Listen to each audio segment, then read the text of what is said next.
Тарихшылар батыс пен шығысты біріктірген Бату ханды Шыңғыс қағанның көлеңкесінде қалған тұлға дейді. Ата аңызға айналған атасы немересінің атағын көлеңкелесе де, Бату хан бағындырған жер қағанаттан үлкен болған екен. Бату Жошының екінші ұлы. Жалпы тарихта Жошының 40-тан астам баласы болған мыс, бірақ соның 10-нан астамының аты ғана белгілі. Ал Алтын Орданың негізін қалаған атақты тұлғалардың бірі әрине Бату хан.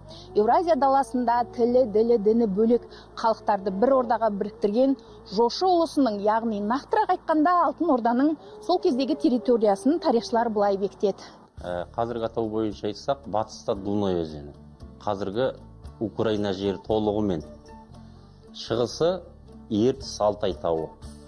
Терістігі қазіргі Россиядағы Сібір даласына дейін жақындайды.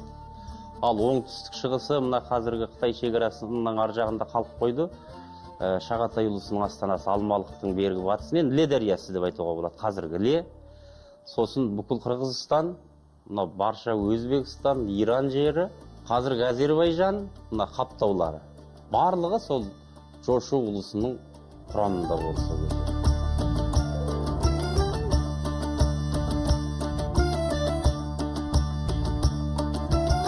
Шыңғыс қағанның Батуды таңдауына қатысты ғалымдар әртүрлі пікір айтады. Бірі оның қайсарлы және ақылды болған үшін таңдаған деседі.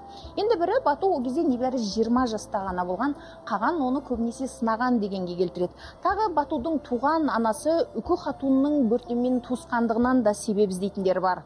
Ол Бөртеннің туған ағасы атақты Қоңырат тайпасынан шыққан Алшын Оянның туған қызы болатын. Шыңғыс қаған бар ғой, өте соңғыл адам ғой. 5 ұлы бар оның негізі. Құлқан көп айтылмайды, Құлан қатыннан туған. Ол Құлқанды ана 4 ұлымен тең көрген. Құлқан жаңа ғана Батумен бірге барып, Коломна түбіндегі шайқаста оққышы еді. Сол 5 ұлынан туған балаларды жорыққа бірге алып жүреді де зерттейді, сынайды. Сонда енді ана Жошының үлкен ұлы Ордежен Жошыға тартқан деп айтылады. Соғысқа құлқы жоқ. Ондай бір жауынгерлік негеден гөрі тыныш өмірді сүргісті дұрыс көреді. Ал Бату жауынгер, батыл, шешімтал, Карпини мен Рубруктың шығысқа сапары бар ғой.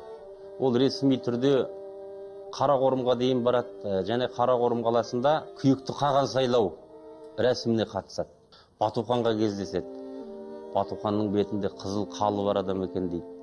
Денелі үлкен адам екенін суреттейді. Аңыз әңгімелерде Бату әскерлерінің көп болғаны соншалық ат жүрісінен жер дірілдеген дегенге